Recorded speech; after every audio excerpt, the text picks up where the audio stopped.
Hey everybody, it's Jorik. Welcome back. I hope you're doing great wherever you are in the world. If you have spent any time living in Portugal, if you've lived in an apartment, could be definitely an older apartment, even some newer apartments.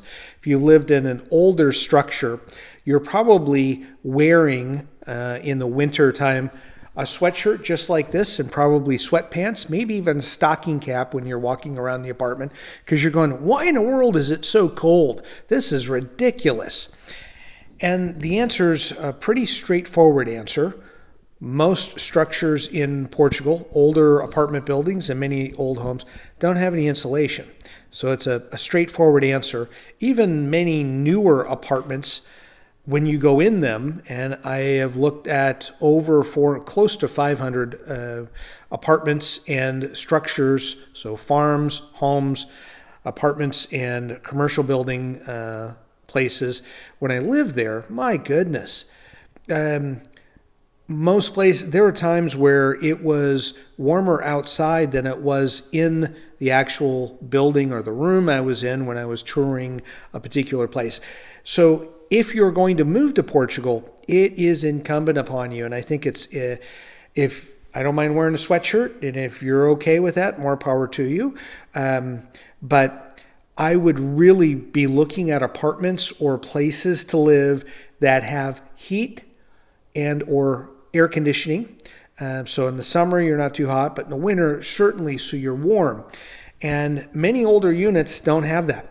They don't have, it's called a mini split, usually something that goes along the top of the wall that you can turn on with a remote control and either have heat or cool. And as you are looking at apartments or if you're looking at homes to rent or buy, I would be looking at properties that have those amenities. You might have to pay a little more a month in rent or might pay a little more in the purchase price, but I think it's certainly worth it for your peace of mind because you would be surprised for a country, for example, we lived in Lisbon. It never snowed when we were in Lisbon, but it was bone-chillingly cold, and there were times, morning, noon, and night, where you're walking around with sweatpants, sweatshirt, a cap on, sometimes gloves. We were fortunate when we purchased our property that we also invested in these mini splits, so we had heat and AC when we needed it. But there were also some times where we just tried to save a little bit of money and we just wouldn't turn the heat on. And it was just cold. The floor's cold, walls cold, everything cold. So it is something that you need to think about. And I would caution you to say, we can throw on a sweatshirt, we can put on an extra blanket on the bed, it's going to be fine.